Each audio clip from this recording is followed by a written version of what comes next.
Bonjour, je suis Nicolas Girard, je suis médecin à l'Institut Curie et je suis interrogé sur les modalités de poursuite de notre activité de prise en charge des patients atteints de cancer ici à l'Institut Curie à la rentrée dans le contexte d'une poursuite de la pandémie Covid-19 dans notre pays.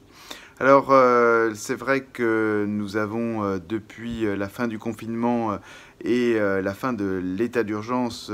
adapté nos pratiques et repris finalement une activité notamment de consultation physique des patients. Et il est vrai que le nombre de téléconsultations qui avait augmenté de façon importante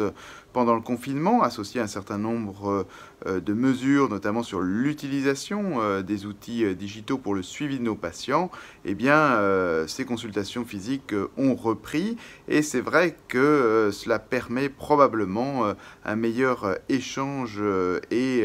une évaluation médicale plus appropriée de nos patients, l'examen clinique restant un élément important dans le suivi et la surveillance de nos patients, qu'ils soient en situation de post-cancer pour les patients en surveillance ou pour les patients en cours de traitement.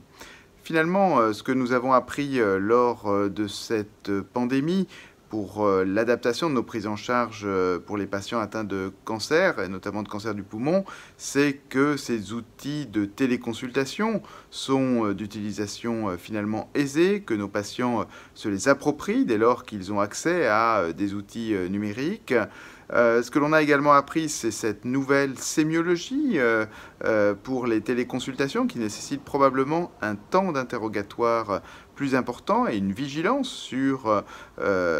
l'échange avec le patient et aussi avec ses proches qui peuvent se connecter à la téléconsultation.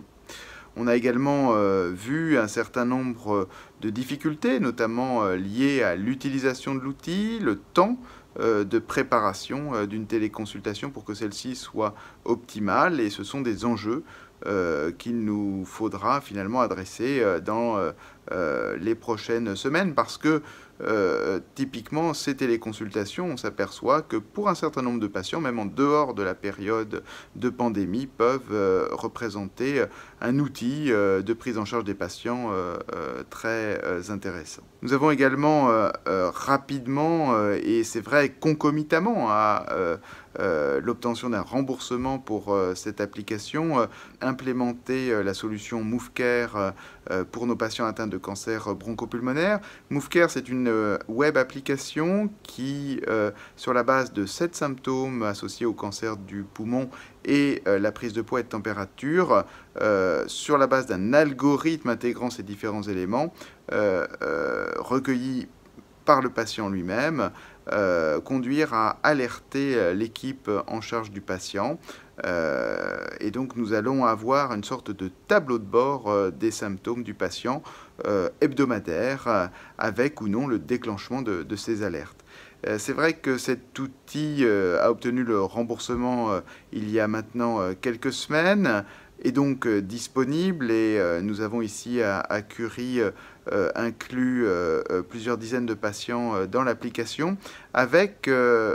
non seulement cette opportunité d'un déclenchement d'alerte et donc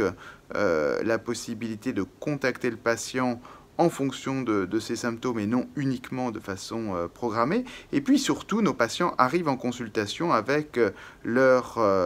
tableau de recueil de symptômes, ce qui permet plus rapidement d'orienter la consultation ou la téléconsultation de façon adaptée et sans avoir à avoir un interrogatoire très précis puisque typiquement, dès lors que le patient arrive avec son recueil de symptômes, on voit tout de suite ce qui va ou ce qui ne va pas, ce qui a été ou n'a pas été pendant notamment l'intercure. Donc, implémentation de la téléconsultation, implémentation des outils digitaux, nouvelle sémiologie, nouvelle façon finalement de contacter nos patients, d'interagir avec eux. Et c'est vrai que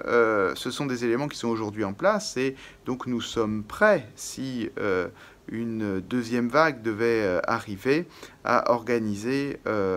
ces prises en charge utilisant ces nouveaux outils. C'est vrai qu'avec le retour des patients en consultation présentielle, on a pu voir aussi à quel point cette interaction directe avec le patient, qu'on ne perçoit pas forcément lors de consultations et qu'on ne percevait pas finalement auparavant, est malgré tout extrêmement important. L'échange par écran ou téléphone interposé ne remplaçant pas finalement un examen clinique, une interaction directe avec nos patients, et c'est ce qui fait finalement tout l'intérêt de notre spécialité.